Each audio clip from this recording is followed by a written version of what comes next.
Welcome back to The Explainer. Today, we're jumping straight into a vital mental health distinction that honestly impacts so many of us. We're going to systematically map out the clinical and practical differences between two extremely common experiences, and crucially, explore some highly accessible solutions based strictly on the source material. So, stressed or anxious? Think about how often we throw those two words around in our daily conversations, right? We use them completely interchangeably. You might say, "Oh, I'm so stressed about this project," or "I'm having major anxiety over my morning commute." But here's the thing, our source material draws a hard, bright line between the two. Understanding this core dilemma isn't just a matter of semantics. It literally changes the entire type of care and intervention a person might need. Okay, let's dive into this. Section 1. Stress versus anxiety. The dichotomy here is incredibly clear. Stress, it's acute. It is tied directly to a specific cause, meaning you can usually pinpoint exactly why you're feeling it.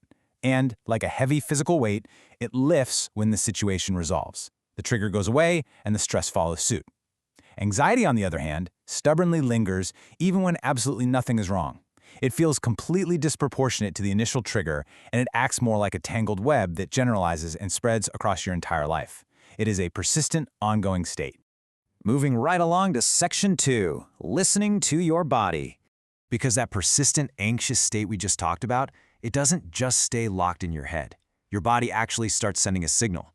That physical discomfort you might be feeling isn't just random. It's often your nervous system desperately trying to communicate with you. Deciphering that exact signal to figure out what your body actually needs is exactly where therapy becomes absolutely crucial. Let's look at what these signals actually feel like in the real world. You know the feeling. We're talking about waking up with those awful knots in your stomach. We're talking about those 3 a.m. racing thoughts that simply will not quit. Or just feeling completely on edge for no clear reason whatsoever. And the compounding toll is heavy. Disrupted sleep, loss of appetite, an absolute inability to focus, and strained relationships. It impacts the whole person in totally undeniable ways. Which brings us to Section 3, the clinical threshold. So the crucial point is, when does everyday worry actually cross the line into something more? A clinical signal is specifically defined in our material as when someone describes always being on edge or never being able to relax. Listen, that language is a massive red flag. When stress generalizes into this kind of persistent anxiety, it indicates a clear, undeniable need for a therapeutic referral rather than just general wellness coaching. And this brilliantly illustrates why well-meaning advice like, "Hey, just try to relax," is notoriously useless. Because anxiety persists and generalizes, trying to just breathe through it usually isn't enough. It requires structured therapeutic support. This means utilizing evidence-based frameworks like cognitive behavioral therapy, or CBT, acceptance and commitment therapy, known as ACT, or psychodynamic approaches. Let's look at an actionable solution from our text. Section 4, Coping and Healing Counseling. Now, what's really interesting about this slide is the incredible scale of the solution highlighted in our research. Coping and Healing Counseling, or CHC, operates a 100% HIPAA-compliant telehealth model that serves all 159 counties in Georgia. This represents massive statewide accessibility. It means residents can get top-tier clinical care right from their living room sofa.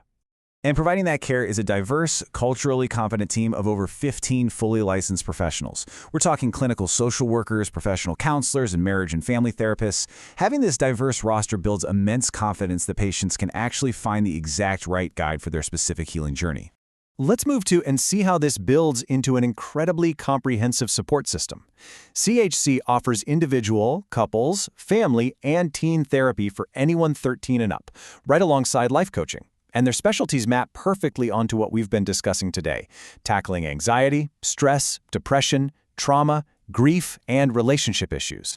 Financially, they absolutely shatter one of the biggest barriers to mental health care. For individuals on Medicaid, CHC accepts this insurance with a $0 copay. Zero! That is profound financial accessibility for the people who often need it the absolute most. But what if you have private insurance?